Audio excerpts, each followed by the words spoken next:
The gate was crowded but strangely quiet.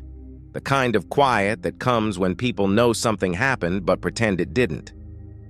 She sat close to her father, hands folded, eyes fixed on the boarding screen that seemed to take forever to change. Her father leaned forward slightly, elbows resting on his knees, scanning the people around them. Most looked away, pretending to scroll through their phones, though their ears caught every shift of air between them. A man in a navy blazer whispered something to his wife, who pressed her lips tight and glanced toward the girl. The whisper wasn't meant to reach them, but it did. The father straightened, his jaw tightening, though he said nothing.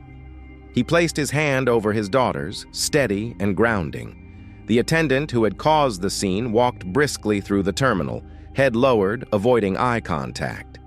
For a second, the father thought she might stop, offer words, even a look, but she didn't. Her silence was louder than any apology, louder than her earlier command. "Dad," the girl murmured, hesitant.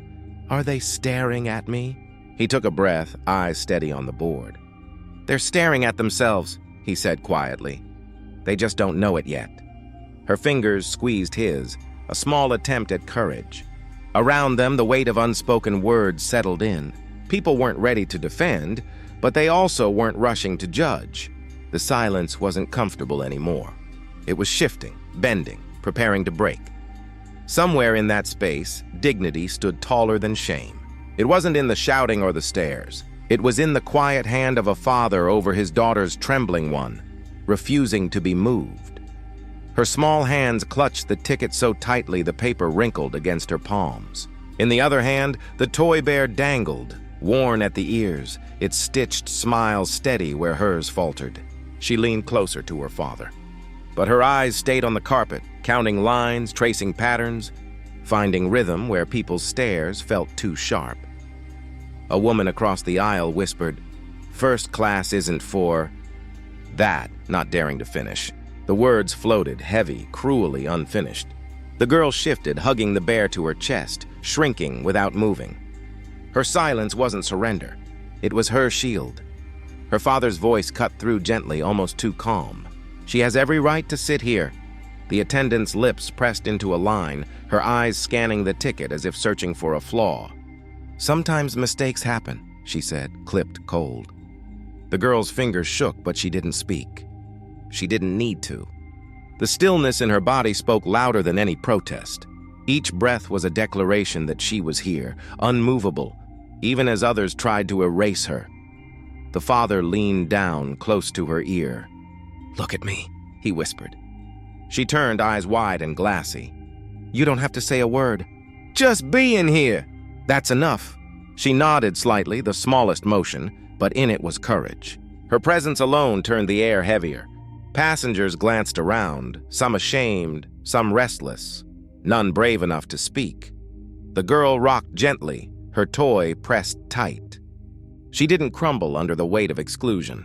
Instead, she held her place quietly, showing that fragility could carry more strength than arrogance ever could. "Good evening, sir. Champagne for you?" Her voice rang bright, polished, almost sweet.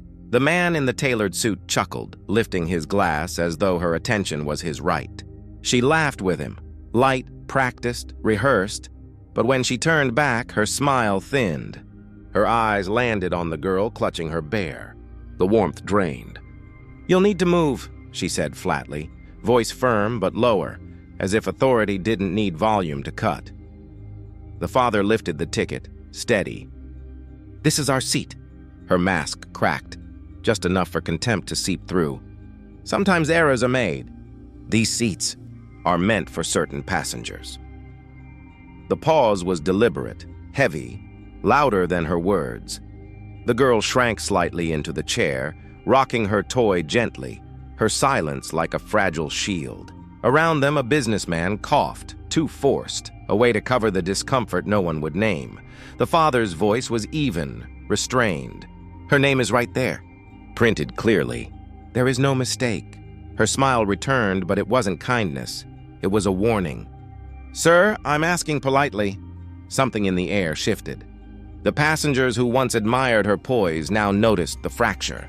The grace she offered others had vanished here. replaced by sharpness meant to cut without leaving visible scars. The girl whispered, almost to herself, "I don't want to move." The father placed his hand gently over hers. "You won't." The attendant blinked, momentarily caught. The mask slipped further. For the first time, her control felt shaky, not because they had raised their voice, but because they hadn't. Their quiet dignity left her charm looking hollow, her sharpness exposed. The attendant leaned closer, her perfume sharp, words dipped in disdain. "This seat isn't for you. People like you don't belong here." The whisper was meant to stay hidden, but the silence around them turned it into thunder. A man across the aisle froze mid-sip, glass trembling slightly. A woman lowered her magazine, eyes darting between faces, deciding whether to look away or look longer. The girl's grip tightened on her toy. Knuckles pale, her rocking slower, quieter, like she wanted to vanish into the chair that had already denied her. Her father's jaw clenched, his silence deliberate. He didn't react with fury, didn't rise. He let the words linger, let them choke the air around the attendant instead. The attendant adjusted her scarf as if straightening fabric could smooth over the venom. Her face remained pleasant when she turned to others, but the crack was visible now. Every movement seemed rehearsed, every smile forced. The girl whispered, almost broken, "Did I do something wrong?" Her father's reply was steady, his voice soft enough for her, loud enough for the rows near them. "No, you did everything right." The words carried differently than the attendant's whisper. They comforted but also accused. A businessman cleared his throat, shifting uncomfortably. Someone pulled out a phone, angling it discreetly. The attendant noticed, her cheeks reddening under layers of calm composure. She tried to retreat into her role, but the uniform no longer looked like authority. It looked like armor cracking in front of a quiet war. The girl's silence wasn't weakness. It was resistance. The father's restraint wasn't passivity, it was power. And together, they left the attendant's whisper hanging in the air, rotting into something everyone now had to smell. The father did not move. His hand rested gently on his daughter's, steadying the tremor in her grip. He didn't flinch, didn't argue, didn't rise to the bait. His silence was the kind that cut deeper than shouting ever could. The attendant lingered, expecting compliance.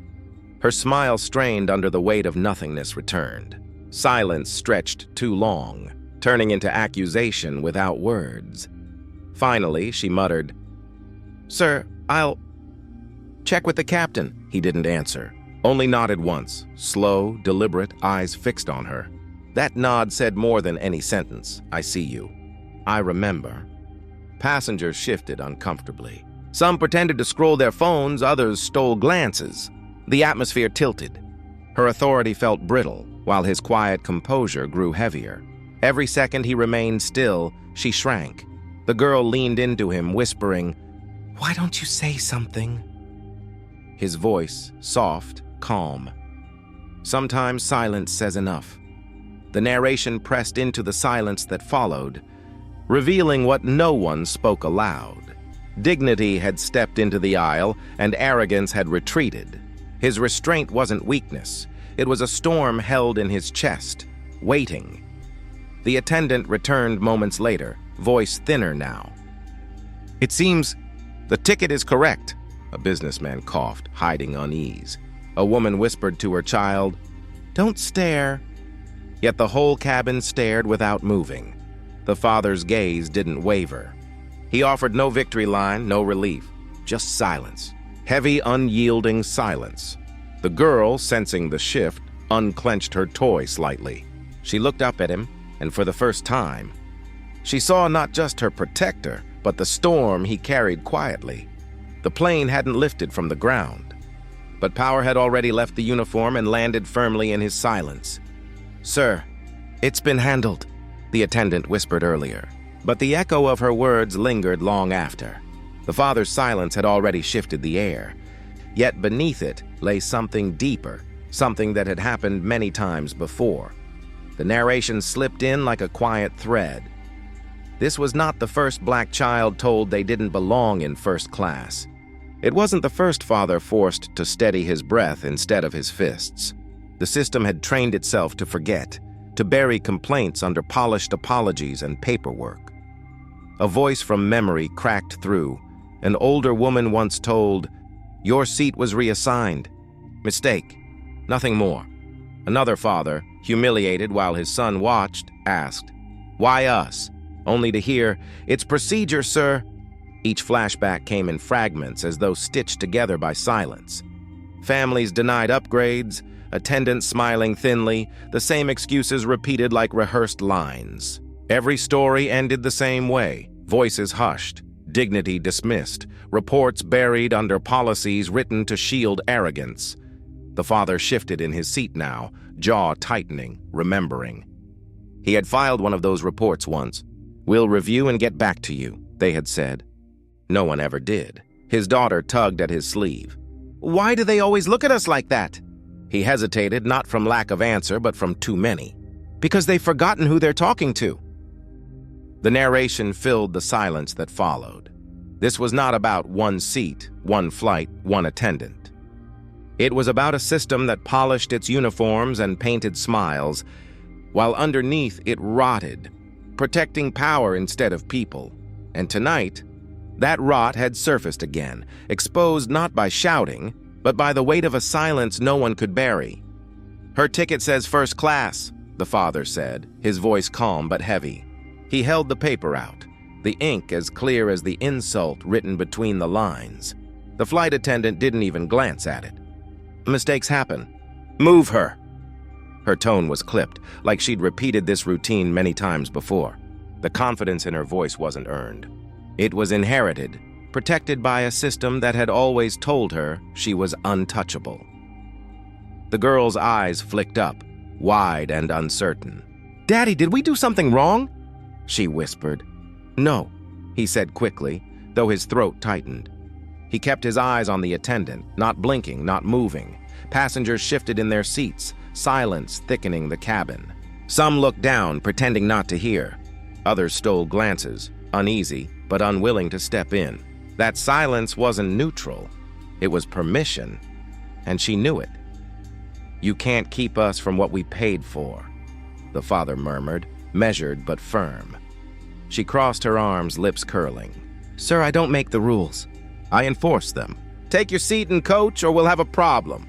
Her words fell like steel, sharp and practiced. Yet beneath them, a tremor of arrogance carried something darker, an old belief that power belonged to her kind and dignity was negotiable for his. The father didn't rise. He didn't shout. He let the silence press against her, heavier than his words. The narration cut in softly. Arrogance was not just in her voice, but in the uniform she wore, stitched with authority she had never earned, only borrowed. The system wrapped her in it like armor, convincing her she was untouchable. But tonight, that armor had begun to crack. A cough broke the silence, sharp against the hum of the engines not yet alive. The attendant stood firm, her lips pressed thin, but it was the passengers who betrayed the weight of the moment. Eyes darted. Some dropped to lapse. Some lingered just long enough to sting, then slid away. "They're whispering," the daughter said softly, voice trembling. Her father didn't answer. He heard it too, the murmurs traveling through the cabin like smoke, thin but choking. Maybe they think we're wrong," she added, shrinking into her seat. "They know," he said, jaw tight. "They just won't say it." From 2 rows back, a voice slipped out, almost too quiet. "It's not right." A quick hush followed, someone tugging at a sleeve, silencing it. The shame of speaking up pressed heavier than the shame of staying quiet. The narration sank in. Silence is rarely neutral. Injustice does not survive in noise. It thrives in the spaces where people look away, where their discomfort outweighs their courage. And tonight the cabin was full of such spaces. A man across the aisle muttered, "Best not get involved." Another leaned in, whispering, "It's not our fight." Their words carried further than shouts because they revealed the truth. Indifference was the sharpest blade, and it cut clean. The girl's hands tightened around the armrest. "Why won't anyone stop her?" Her father turned, meeting her eyes. He wanted to tell her people were brave, that they cared. But the whispers around them left no room for lies, because sometimes, he said slowly, silence feels safer. And in that moment, the cabin was louder in its hush than it ever could have been with raised voices. Cruelty had company, and quiet company was enough. The girl sat small in her seat, her father a statue beside her. The air felt tight, whispers curling and fading. No one spoke loud enough to matter except the click of a phone, soft but sharp. A reporter, 3 rows back, tilted the screen away from prying eyes. His fingers moved quick, typing fragments. Flight attendant targets black child in first class. Passengers silent. Father silent. Cabin heavy. He paused, thumb hovering, then pressed save. A seed planted. The father glanced up, catching the faint glow. Their eyes didn't meet, but something shifted. An unspoken recognition that not everyone would let this vanish into air. Across the aisle, the reporter leaned slightly, whispering to himself, "One note. Just one, and it spreads." He wasn't sure yet if he'd publish, but instinct told him this moment wasn't small. The narration pressed in. Revolutions rarely start with roars. Sometimes they begin with a glow in the dark, a sentence scribbled, a truth caught before it can be swallowed. The attendant walked past, her smile restored for another passenger. But the mask cracked for a second when she noticed the phone angled, the screen open. Her pace quickened, eyes narrowing, then smoothing over again. The reporter typed another line. Mask slips. Smile reserved. Venom returned when unseen. His jaw clenched. He saved it too. The girl whispered to her father, "Is she writing about us?" "No," he answered gently. "She's writing about herself." Silence returned, but not the same silence. This one carried weight, the kind that waits to be broken open. One note, saved in shadows, had already shifted the balance. And when truth waits, it never waits forever. The girl pressed the worn toy against her chest, rocking ever so slightly, a rhythm that was hers alone. She did not cry, though her lips trembled. The cabin's air seemed to bend around her, heavy, waiting. The attendant lingered close, arms folded, chin lifted, still certain her word carried authority. But then he looked at her. Not the girl, her father. Slowly, deliberately, he raised his eyes and fixed them on the attendant. No words, no protest. Just a gaze. She shifted under it, though she tried not to show it. Her smile flickered, then returned too quickly. "Sir, if you'll just—" The man's silence cut her off sharper than any sentence could. His eyes spoke for him. "I see you. I see every move, every mask, every lie stitched into your tone." Passengers glanced between them. A woman near the aisle looked down at her lap, ashamed. A man cleared his throat, uneasy. No one dared intervene, but the silence turned from complicity into witness. The attendant smoothed her uniform, forcing control. Yet her fingers tapped against her arm, betraying a tremor. His gaze had rooted her there, stripped of command. The narrator's voice curled into the stillness. Sometimes justice doesn't thunder. Sometimes it stares, unblinking, until arrogance withers. The girl leaned closer to her father. "Daddy?" she whispered, tiny and fragile. His eyes didn't move from the woman, but his hand covered hers. "It's all right," he murmured, and in that moment, the power shifted. No announcement, no raised voice, just a look that carried centuries, one man holding his ground without rising from his seat. The storm was quiet, but it had already arrived. The room buzzed with restless whispers, reporters angling microphones, cameras blinking red. The father stood in the center, hands steady at his sides, his daughter close behind him, clutching her toy. He didn't shout. He didn't even lean forward. He let the hush stretch until every cough, every shuffle, felt like thunder. A manager cleared his throat, forcing a smile. "Sir, if we could just clarify the misunderstanding." There was no misunderstanding, the father said quietly. His words cut through, precise, unshaken. She didn't need defending. Your system needed exposing. The phrase hung, heavy and immovable. A woman reporter lowered her pen, eyes widening.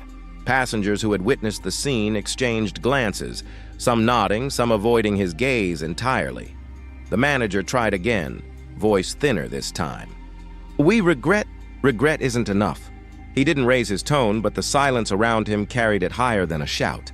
His daughter shifted closer, her hand brushing his. "You build policies that humiliate, and then you hide behind training manuals. Tell me, where in your manuals does it say to strip a child of dignity?" The manager blinked, lips parting, but no answer came. His silence became confession. Cameras clicked, catching every fracture in his composure. The narrator's voice pressed softly into the moment. Silence has the power of a gavel when truth no longer asks permission to be heard. The father finally looked down at his daughter, then back to the crowd. "We're not leaving quietly," he said, low and steady. And in that pause, the room shifted. Authority no longer belonged to the uniform or the podium. It belonged to a man who never had to shout to be heard. Her smile faltered, the kind trained in mirrors built for control. But here, under the hum of cameras and the steady gaze of passengers, it broke piece by piece. Her hands twitched against her uniform, trying to smooth fabric that no longer gave her authority. Someone in the back whispered, "That's the woman." The words traveled fast, repeated in low tones, each repetition carving deeper into her composure. The father didn't move closer, didn't speak again.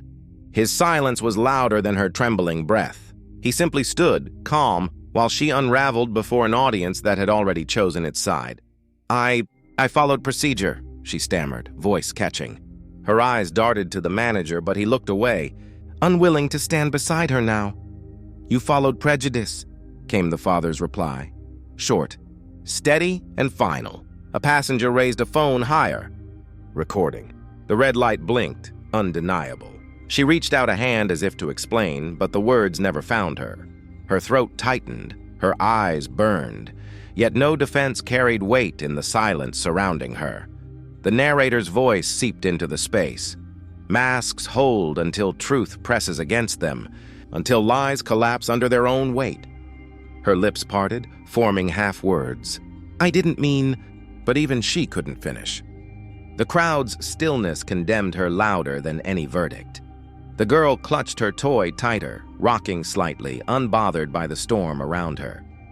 Her father placed a hand on her shoulder, his gaze never breaking from the attendant. And then, without raising a voice or lifting a finger, the shift was complete. She was no longer the enforcer of order, but the subject of disgrace, seen, recorded, remembered.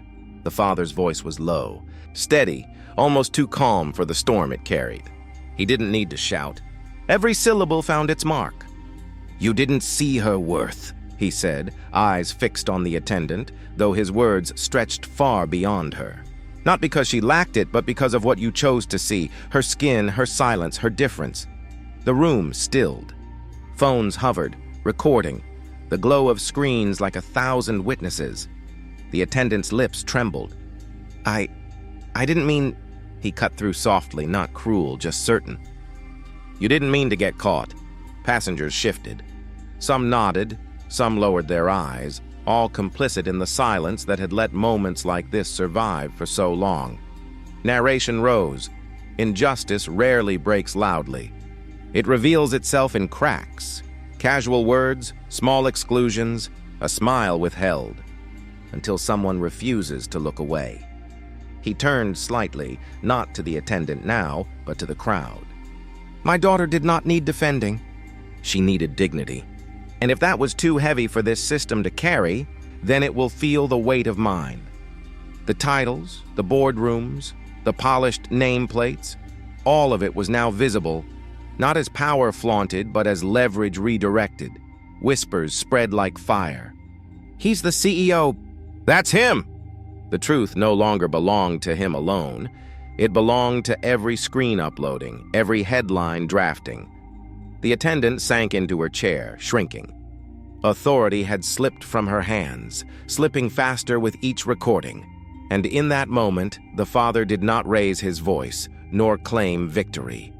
He simply placed a hand on his daughter's shoulder, the gesture louder than any declaration. Justice had already left the room, carried into the world outside. She sat hunched on the couch, phone glowing in the dim room. The same hands that once straightened her uniform now trembled, scrolling endlessly through headlines. Her name was everywhere, but not the way she once imagined. Attendant removed passenger. Discrimination in first class. CEO speaks out. Every swipe revealed another voice. Strangers dissecting her face, her words, her tone. Comments once filled with small validations were gone. In their place, silence. Friends who had defended her in smaller mistakes vanished. Calls stopped. Messages unanswered. She whispered into the quiet, voice cracking.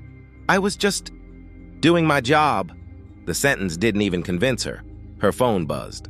A notification, group chat muted. She tapped it, heart quickening, but the last message was days old. Maybe it's better if we don't get involved. Her breath caught. No courtroom, no trial. Just distance. Narration pressed in. Punishment doesn't always arrive with chains or gavels. Sometimes it comes as absence, doors that no longer open, names that no longer call back. She scrolled again. A former colleague posted a photo with the caption, "Proud to stand for what's right." No tag, no mention, but the absence of her name cut sharper than accusation. Her eyes filled. She typed a message to an old friend. "You know me. You know I'm not like that." Her thumb hovered, then backspaced.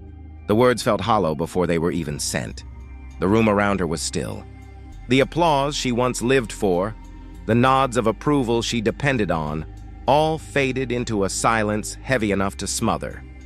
For the first time, she realized the world no longer believed her story.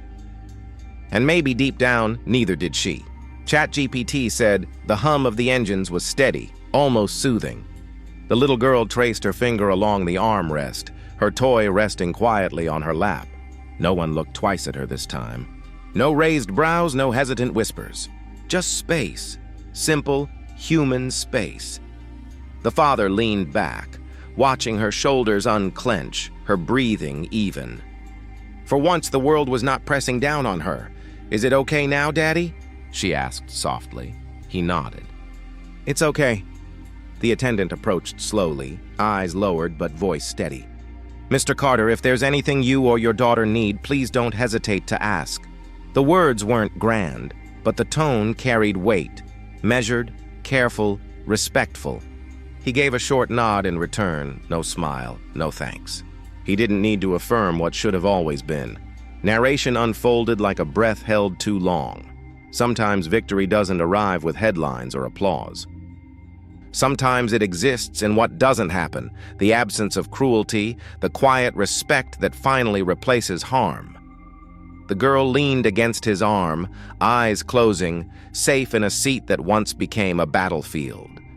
He brushed her hair back, whispering only to himself, "This is all she ever needed."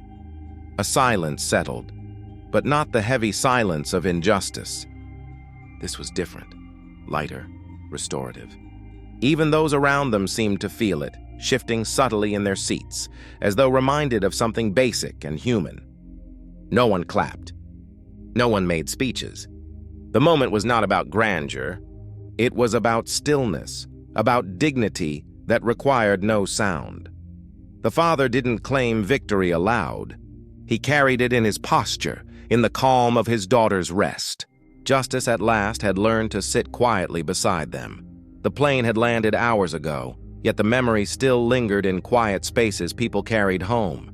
A man in a coffee shop whispered, "Did you hear what happened on that flight? The one with the girl?" His companion leaned in, lowering his voice. "I heard.